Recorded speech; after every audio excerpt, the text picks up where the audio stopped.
I have a rendezvous with death. We'll preserve the last best hope of man on earth, or we'll sentence them to take the last step into 1,000 years of darkness. No fear. No political correctness. No wokeism. You're listening to Underground USA.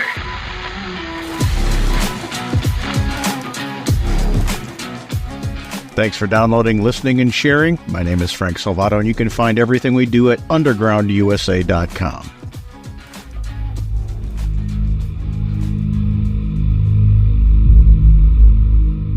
Right now, if you need help, emergency information, resources, and shelter is available.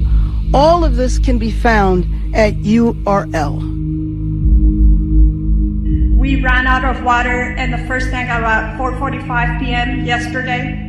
We ran out of water in the second tank about 8:30 p.m. and the third tank about 3 a.m. this morning. I'm super inspired. People ask me, well, what number are you looking for? I say, I'm not looking for a number. It's never enough. That was my daughter's school, Governor. Please tell me what you're going to do. I'm literally talking to the president right now to specifically answer the question of what we can do for you and your daughter. Can I hear it? This terrible, tragic story about what's happening in Southern California isn't about wildfires or climate change, no matter how badly the elected class in California tries to spin it as such.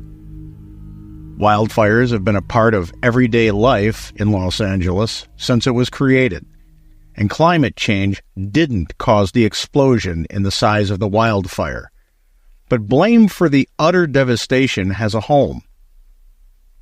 Woke-brained ideologues and eco-zealous activists who have captured California government at every level have instituted reckless and dangerous utopian ideas and unrealistic and imbecilic initiatives, which have made this tragedy 100 times more dangerous and deadly than it had to be.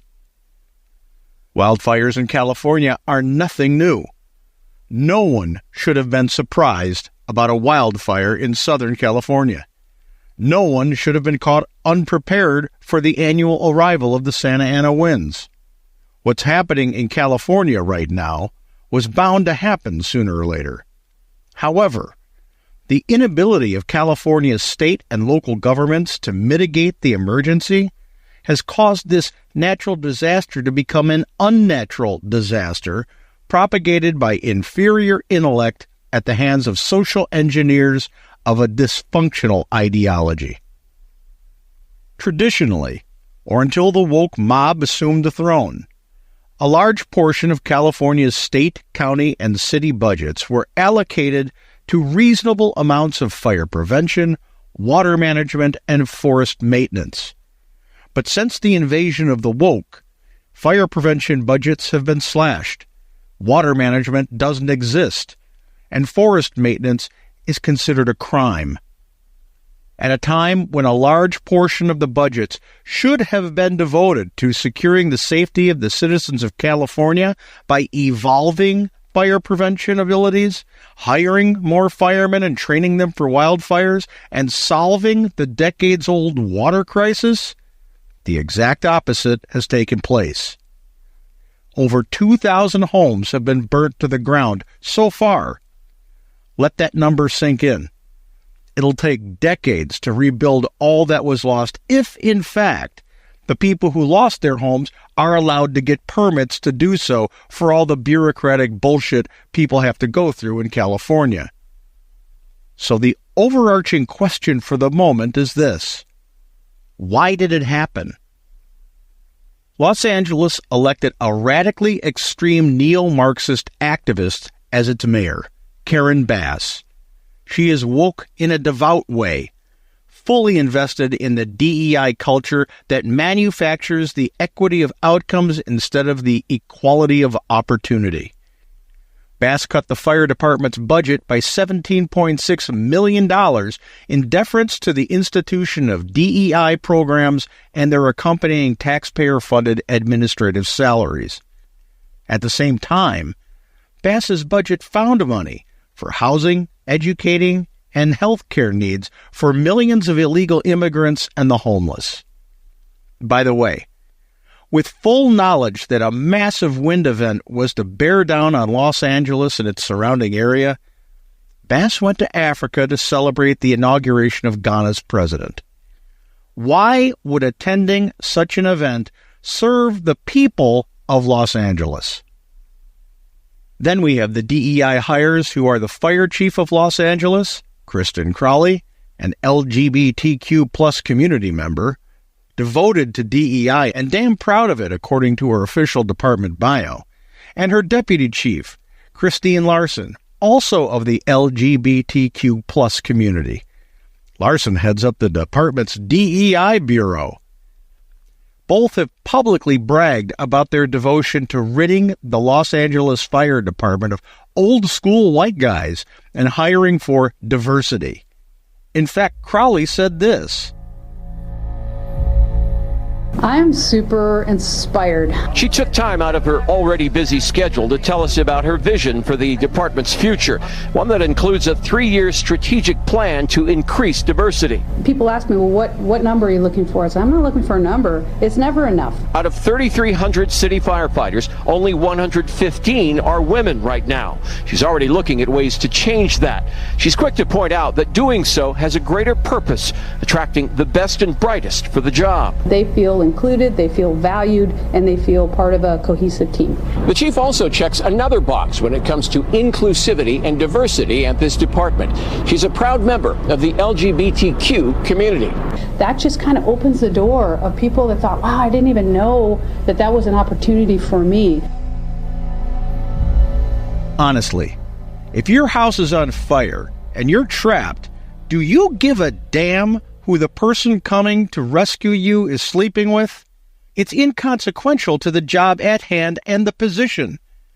To base the hiring of a firefighter, or any first responder, on gender, sexual orientation, or skin color over the candidate's ability to do the job is not only imbecilic, it's a dereliction of duty.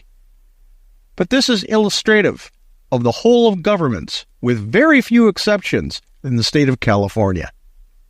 During COVID, Bass and the Los Angeles Fire Department administration fired hundreds of professional firefighters who refused the jab. It goes without saying that those fire-tested professionals could have been valuable during this emergency, but then they would have needed equipment. To that point, were you aware a large portion of Los Angeles firefighting equipment went to Ukraine to aid in that war effort? Then we have Janice Quillones, the Chief Executive Officer and Chief Engineer of the Los Angeles Department of Water and Power, the nation's largest publicly owned utility. Under Quillones, firefighters responding to the fires were met with fire hydrants that didn't produce water. Within 24 hours, the tanks used as reservoirs for the hydrants were depleted, and Los Angeles' outdated infrastructure couldn't refill the tanks fast enough to produce usable pressure for the hydrants. The water was there, but there was no pressure to bring it to the hydrants. Could it possibly be that an individual whose salary was doubled upon taking the position as head of Los Angeles Department of Water and Power at $750,000 annually, the highest salary in municipal government, could it be possible they might begin efforts to upgrade a dilapidated system that, by all expectations, couldn't perform in a worst-case scenario?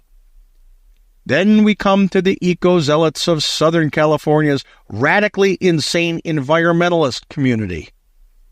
The area currently existing as an inferno is surrounded by state forests. However, the eco-zealot stewards of these woodlands haven't controlled, cleared, or maintained the undergrowth in 20 years. Many eco-zealots argue that undergrowth plays a critical role in forest ecosystems, providing habitats for wildlife and contributing to biodiversity. Clearing it, they argue, would disrupt these natural processes. Besides, fire is a natural part of the forest ecosystem. Preserving habitats is one thing, but allowing undergrowth to accumulate to the point that when it catches fire, it obliterates whole cities is the rationale behind the imbecile This poses the question, how many habitats were destroyed in the current fires? California has had 2 years of more than average rainfall, especially in Southern California. 2022 to 2023 was notably wet, with many regions of California receiving significantly more rain than average. Following the previous year, the 2023-2024 water year continued this trend with above-average rainfall across much of the state. Los Angeles, for example, recorded one of its highest 2-year rainfall totals since the late 19th century, making these back-to-back years exceptionally wet by historical standards. Yet that naturally available water wasn't captured to fill new reservoirs that were appropriated in 2014 through Proposition 1. Instead of building new reservoirs, there's been a push towards conservation. The last water desalination plant that was built was in 2015 in Carlsbad, California. Los Angeles is a city built on the Pacific freaking Ocean, yet the firefighters had no water? Why? Well, the state government, spurred by a potent eco-zealot lobby, routes naturally occurring water to the ocean for several reasons, all of which are rooted in environmental regulations. These people lecture everyone about carbon footprints and how dangerous CO2 is for the environment. By the way, CO2 is required in the growth cycle to afford photosynthesis and plant growth. These people do so, lecturing us hypocritically as they board their G6s to go to Davos. So while tens of thousands of people see their houses burned to the ground and, in a growing number of instances, find out that their neighbors have died, it's pretty easy to see that the bulk of the blame for this horrific event lays at the feet of the woke assholes that are elected and appointed to public office in the state of California and the city and county of Los Angeles. Each has failed the people of Southern California in a spectacular way. To add insult to injury, just weeks ago, when warnings about a more intense than usual Santa Ana wind was forecast, many of the people affected by the fire had their fire insurance canceled. Aside from that action being tantamount to criminal, it begs the question, if the insurance robber barons were astute enough to know that a disaster was in the offing, how come the people elected to know about these things were caught completely unprepared? The answer's simple. They're all DEI hires of the extremist ideological class, and their mission is not public service or the protection of their people, but a mission of social engineering transformation. Well, they've succeeded in transforming a once beautiful and thriving area into an Armageddon-like wasteland. But you get the government you vote for. So it can be argued that the woke of California lit the match to this disaster because virtue signaling was more important to them than electing people of merit to very important roles. But hey, don't worry. President Biden just announced the federal government will be picking up the tab for the entire disaster. So the woke, who voted for their shit show of a government, won't suffer any consequences for their ideologically based stupidity. I wonder how the people of Western North Carolina and Eastern Tennessee feel about that today.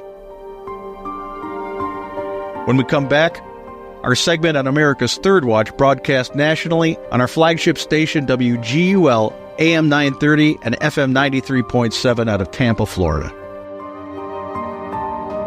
We ran out of water in the first tank about 4:45 p.m. yesterday. We ran out of water in the second tank about 8:30 p.m. and the third tank about 3 a.m. this morning.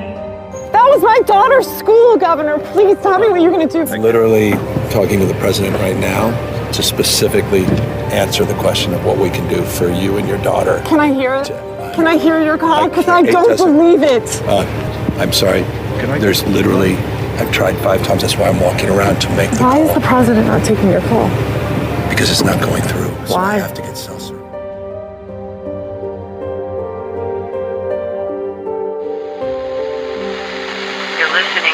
Underground USA. Who helped cause soaring gas prices? BlackRock. Who contributed to outrageous housing prices? BlackRock. BlackRock and Larry Fink spent years harassing oil and gas companies, making them divest from fossil fuels. Now you feel the pain. And BlackRock-owned companies are snatching up houses, crippling families. Now BlackRock's former ESG czar, Brian Deese, is Biden's economic advisor, crushing America from within. That's what BlackRock is really about. News, insight, passion. AM 930, The Answer.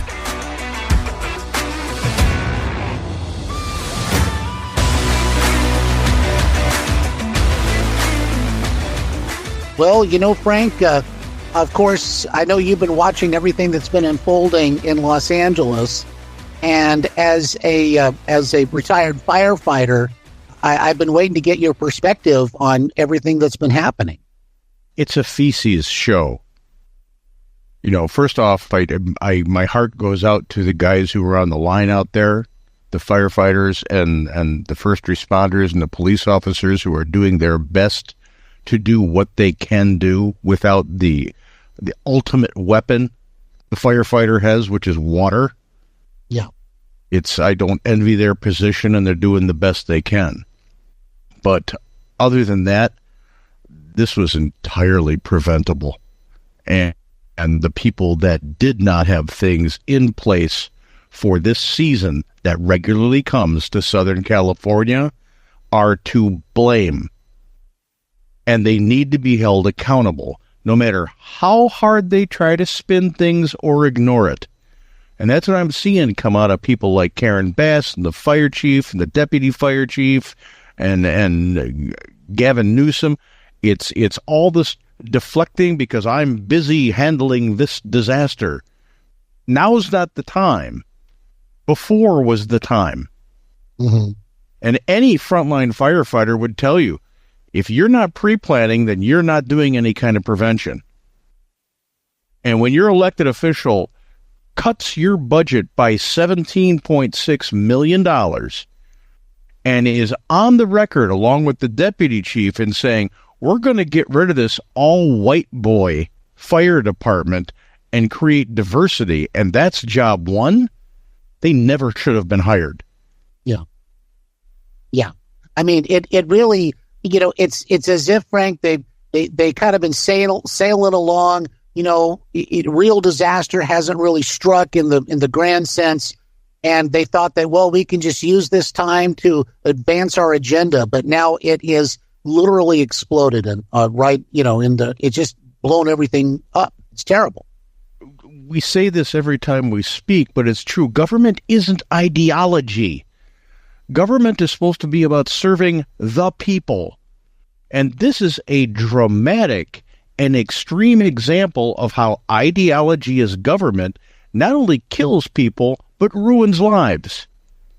Because that's exactly what this is. This is people dying. This is people losing their houses. And now we've got people walking around. I saw the one clip of Bass getting ready for a news conference, being asked by a Sky News reporter, what do you have to say to the people? And she wouldn't even respond. What a coward. Yeah. Either she's a blithering idiot, and I think that has to play into this too, but she's a coward. And as a politician, she's lowball. She doesn't even have the wherewithal to actually give a question like, I'll answer more of that, you know, coming into the press conference that I'm going to. She just walked away like a coward. Same thing with Gavin Newsom. I'm on the phone with the president. Right. Really? Yeah.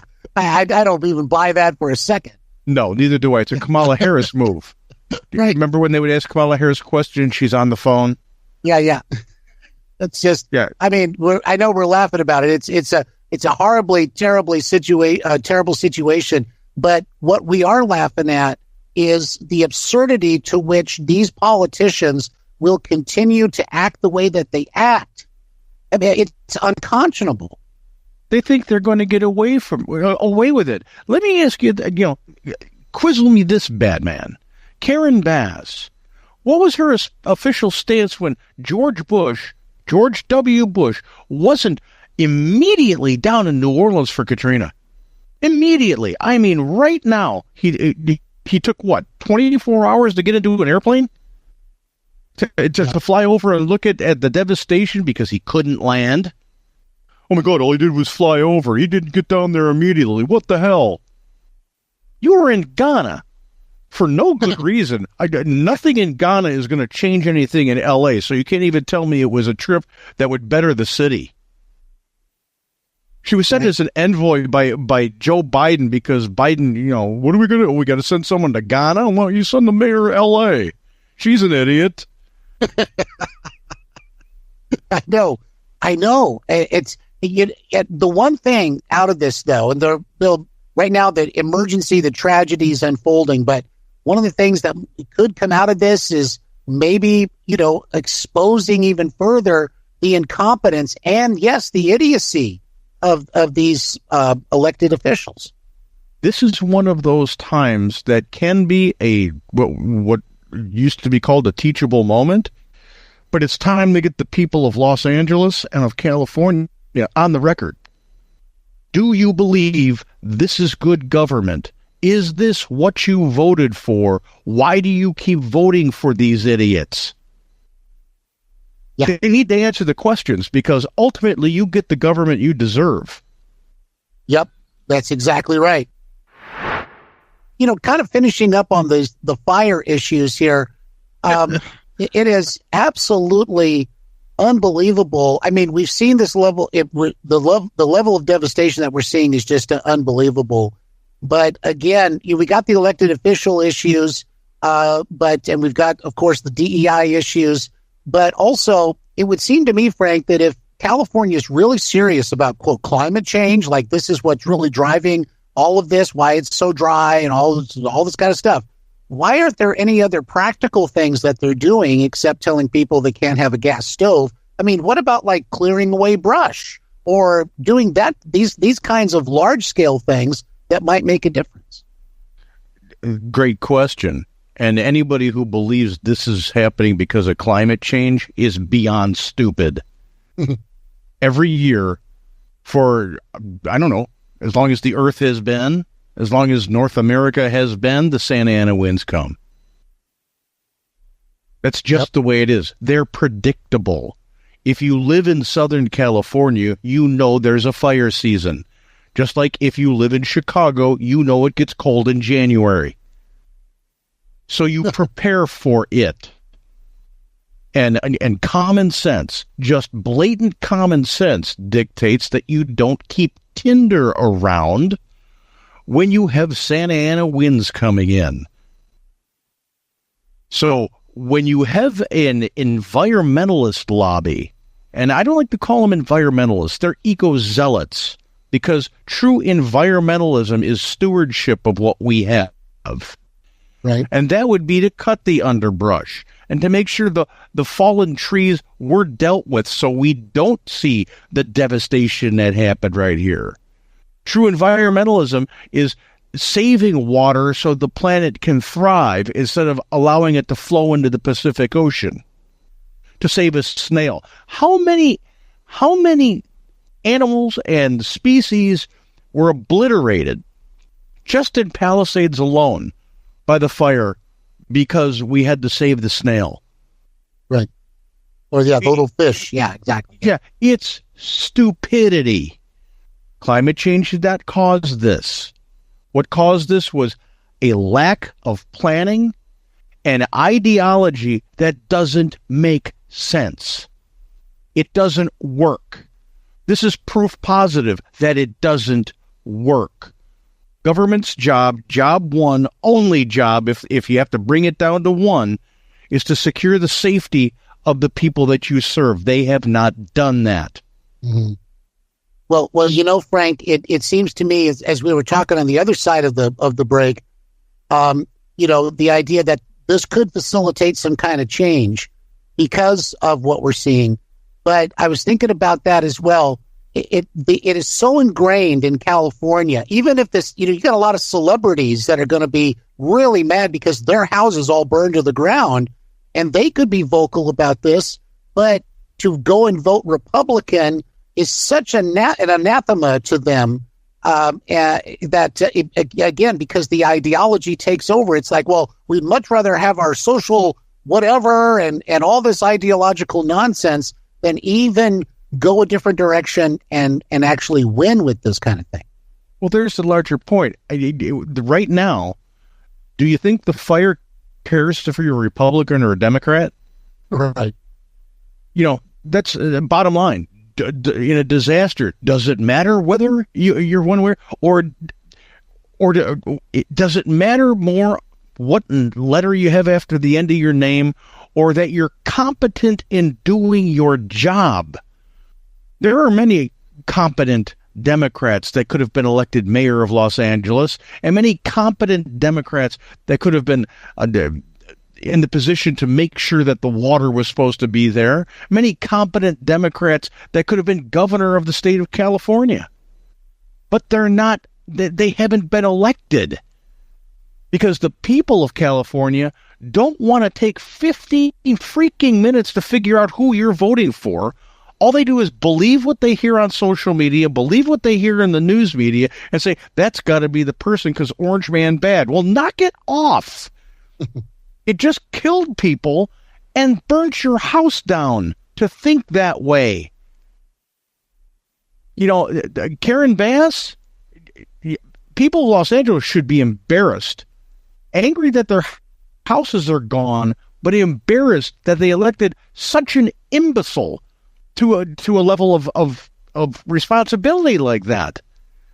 And I don't even know what to say about the LA fire chief and the deputy chief and the head of the water department that was supposed to make sure this was happening. 2 years of rainfall that they could have been collecting to fill the reservoirs, and they didn't do it. Knowing that each year this season comes, and that eventually that Russian roulette chamber is going to come to play. But we have to make sure that we get rid of the old white men in the fire department because it's not diverse enough.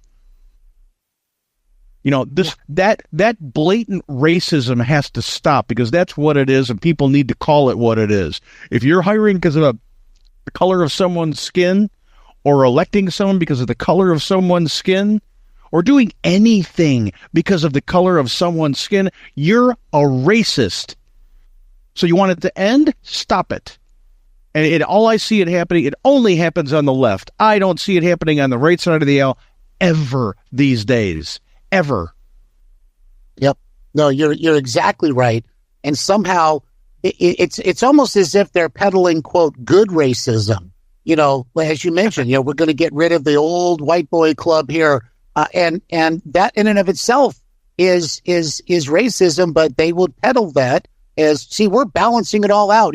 We're making it all right. I mean, this level of mental disconnect is really off the charts. Listen, I don't care if and James Woods said this on Megyn Kelly's show last night. I don't care if you're 4 feet tall, green, and have warts on your head. If you can do the job, that should be what matters. Right.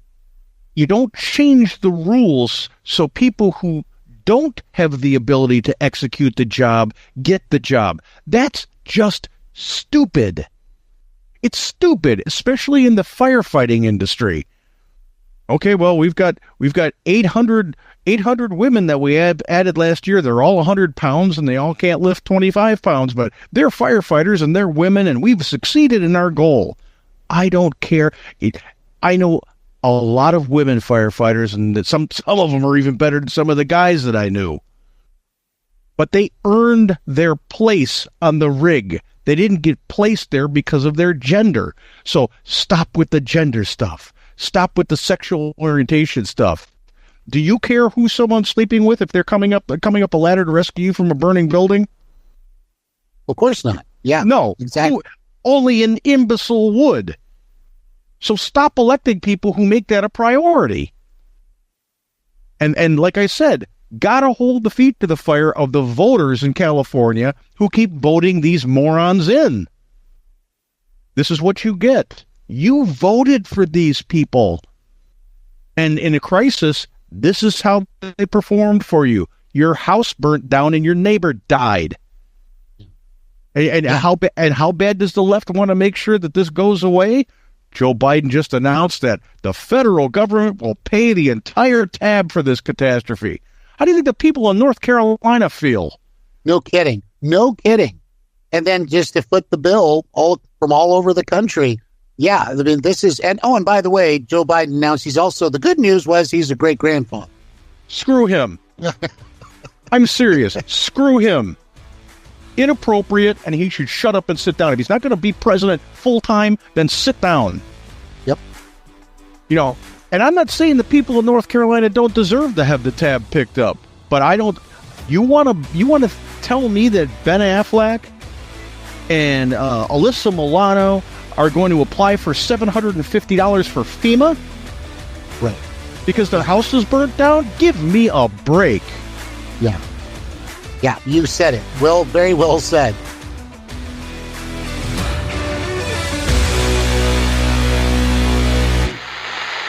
You're listening to Underground USA. Some people won't give you the real talk on drugs, but it's time we know the facts. Fentanyl is killing people. It's a powerful opioid, often made illegally and commonly mixed with illicit drugs.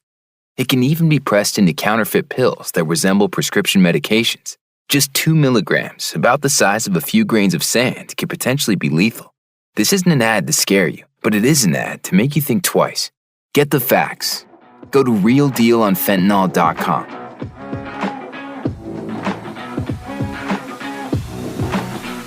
If you like the podcast, please head over to undergroundusa.com and sign up for our Substack. Come straight into your email inbox, circumventing the censors and the fact checkers who are now, I guess, dying on the vine, allegedly.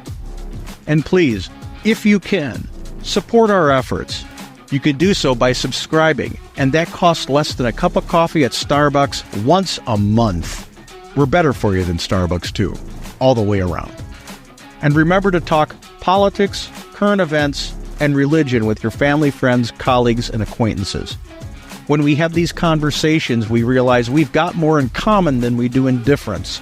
And when we come to that realization, we achieve e pluribus unum, and the deep state dividers lose their power to cobble together demographics to maintain their power base. That's a good thing. We have to crush the deep state. It's killing our country.